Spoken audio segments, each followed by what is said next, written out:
മുഴുവനും ബോട്ടുകളാണ് കേട്ടോ. ബോട്ടുകൾ കൊണ്ടിട്ടിരിക്കുകയാണ്. ബോട്ട് യാർഡാണിത്. കേരളത്തിൻ്റെ ഒരു തനതായിട്ടുള്ള ഒരു ശൈലി, തനതായിട്ടുള്ള ഒരു ബ്യൂട്ടി ആസ്വദിക്കാൻ പറ്റിയ ഒരു സ്ഥലമാണിത്. ഒരുപാട് ബോട്ടുകളും കായലും കായൽ പക്ഷികളും കായലോരത്തുള്ള വീടുകളും, അങ്ങനെ കേരളത്തിൻ്റെ ഒരു തനതായിട്ടുള്ളൊരു ബ്യൂട്ടി ആസ്വദിക്കാൻ പറ്റിയ ഒരു സ്പോട്ടിലാണ് ഞാനിന്നുള്ളത്. ഇത് വന്നിട്ട് പാർവതി പുത്തനാറാണ്. ഞാനിന്നുള്ളത് അഞ്ചുതെങ്ങിലാണ് കേട്ടോ. ട്രിവാൻഡ്രം അഞ്ചുതെങ്ങിലാണുള്ളത്.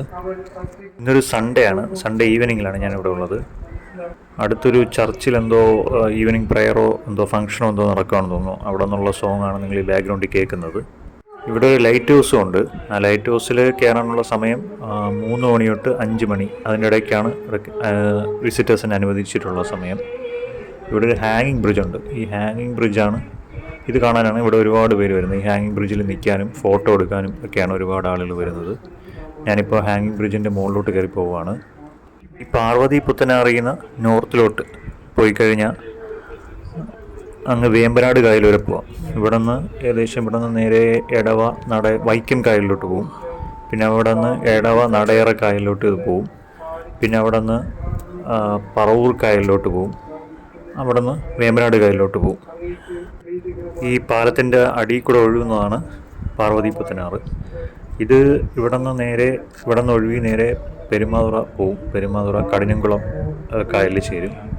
അവിടെ നിന്ന് വീണ്ടും ഒഴുകി വേളി പോവും. അവിടെ നിന്ന് പൊഴിയൂർ പോയി അറബിക്കടലിൽ ജോയിൻ ചെയ്യാണ് ചെയ്യുന്നത്. ഇത് ഈ പാർവതി പുത്തനാറിൻ്റെ ബ്യൂട്ടിയാണ് നിങ്ങൾ കാണുന്നത്. നോർത്തിൽ നിന്ന് സൗത്തിലോട്ട് ഒഴുകി വരികയാണ് കേട്ടോ. ഇത് ഇവിടെ നിന്ന് നോർത്തിൽ നിന്ന് സൗത്തിലോട്ട് വരികയാണിത്. കുറേ പേരൊക്കെ അവിടെ ഇവിടെ നിന്ന് ചൂണ്ടയിടുന്നുണ്ട് കേട്ടോ. ഇപ്പം നല്ല ഈ ബ്രിഡ്ജ് കുറച്ച് വിജനമായിട്ടുണ്ട്. അപ്പോൾ നമ്മളൊന്ന് ഈ ബ്രിഡ്ജിൻ്റെ ക്രോസ് നടന്ന് അപ്പുറത്തെ സൈഡിൽ പോവുകയാണ്. അവിടെയാണ് അഞ്ചുതെങ്ങ് ഫോർട്ടുണ്ട്. പിന്നെ വന്നിട്ട് അവിടെ ഒരു ലൈറ്റ് ഹൗസ് ഉണ്ട്. നേരത്തെ പറഞ്ഞതുപോലെ ലൈറ്റ് ഹൗസ് ഉണ്ട്. ഇവിടെ പെരുമാതുറ ഫിഷിംഗ് ഹാർബറിൽ വരുന്ന ബോട്ടുകളൊക്കെ തന്നെയാണ് ഇവിടെ കൊണ്ടുവന്നിട്ടേക്കുന്നത്. അവിടെ എല്ലാ ബോട്ടുകളും പാർക്ക് ചെയ്യാൻ പറ്റില്ലല്ലോ. അതുകൊണ്ട് ഇങ്ങനെയുള്ള കായലിൻ്റെയൊക്കെ സൈഡിലൊക്കെ തന്നെയാണ് പാർക്ക് ചെയ്യുന്നത്. ഈ രണ്ട് സൈഡും കണ്ടൽക്കാടുണ്ട്. ഈ പാലം അത്യാവശ്യം നീളമുള്ളതാണ്. അത്യാവശ്യം ഇതിൻ്റെ ക്രോസ് ഇതും അത്യാവശ്യം വീതിയുള്ളൊരു ആറാണിത്, പാർവതി പുത്തനാർ. നമ്മൾ ഇതിൻ്റെ ക്രോസ് നടക്കുകയാണ്. സേഫൊക്കെ തന്നെയാണ്.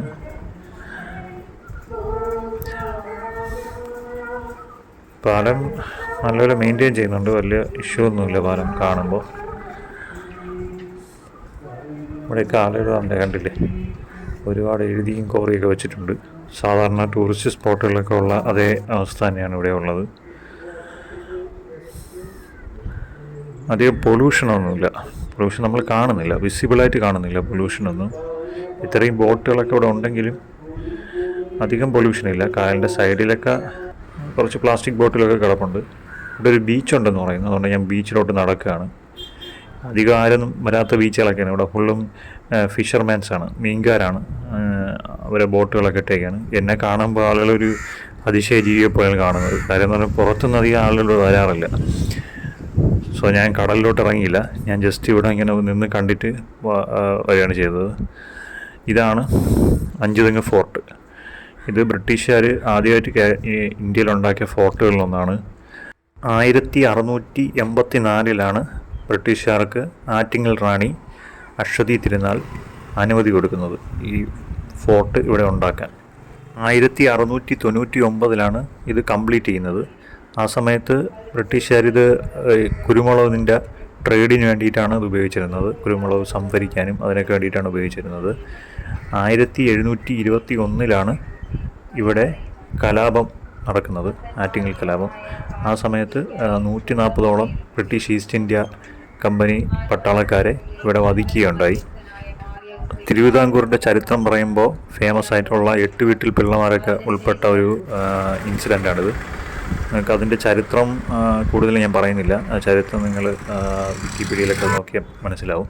ഇത് ഞാൻ തൊട്ടടുത്തുള്ള വേറൊരു സ്ഥലത്ത് അതിൻ്റെ തൊട്ടടുത്ത് തന്നെയുള്ളൊരു ബ്രിഡ്ജിൽ വന്നതാണ്. അവിടെയും ഫിഷിംഗ് ബോട്ട്സാണ്, മുഴുവനും ഫിഷിംഗ് ബോട്ട്സ് ഇങ്ങനെ ഇട്ടേക്കാണ്. പെരുമാതുറ ഫിഷിംഗ് ഹാർബർ ഈ അഞ്ചുതെങ്ങിൻ്റെ തൊട്ടടുത്തായിട്ടാണ് ഞാൻ വരുന്നത്. ഇവിടെ ഇപ്പോൾ ഡ്രഡ്ജിങ് നടന്നുകൊണ്ടിരിക്കുകയാണ്. ഇവിടെ ഒരുപാട് അപകടങ്ങളൊക്കെ നടക്കുന്നുണ്ട്. ഇവിടെ അദാനി പോർട്ട്സാണ് ഇവിടെ ഇപ്പോൾ ഡ്രഡ്ജിങ് നടത്തുന്നത്.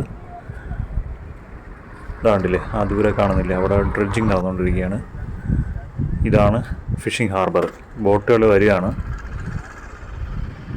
ഇത് ഈവനിങ് ടൈമിലാണ്.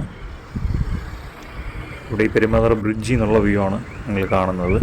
ഇത് കടിഞ്ഞംകുളം കായലാണ്. ഒരു സൈഡ് മുഴുവനും തെങ്ങുകളാണ്. കേരളത്തിൻ്റെ ഒരു തനതായിട്ടുള്ള ബ്യൂട്ടി ഇവിടേക്ക് വരുമ്പോഴാണ് ആസ്വദിക്കാൻ പറ്റുന്നത്. ഞാനിപ്പോൾ നിൽക്കുന്നത് പെരുമാതുറ ബ്രിഡ്ജിലാണ്. 2016 ഇത് ഉദ്ഘാടനം ചെയ്യുന്നത്. ഇനി വിഴിഞ്ഞം പോർട്ട് വരുമ്പോൾ ഇവിടെ മുഴുവനും കപ്പലുകളായിരിക്കും. ഇങ്ങനെ ഇവിടെ മുഴുവനും നല്ല ബിസിയായിട്ട് കപ്പലുകൾ പാർക്ക് ചെയ്തിട്ടുണ്ടാവും. ഇതിനെ മുതലപ്പൊഴി എന്നാണ് പറയുന്നത്. മുതലപ്പൊഴി എന്നാണ് ഈ പൊഴിയെ പറയുന്നത്. ഒരുപാട് ആളുകൾ മരിച്ചിട്ടുള്ളൊരു പൊഴിയാണിത്.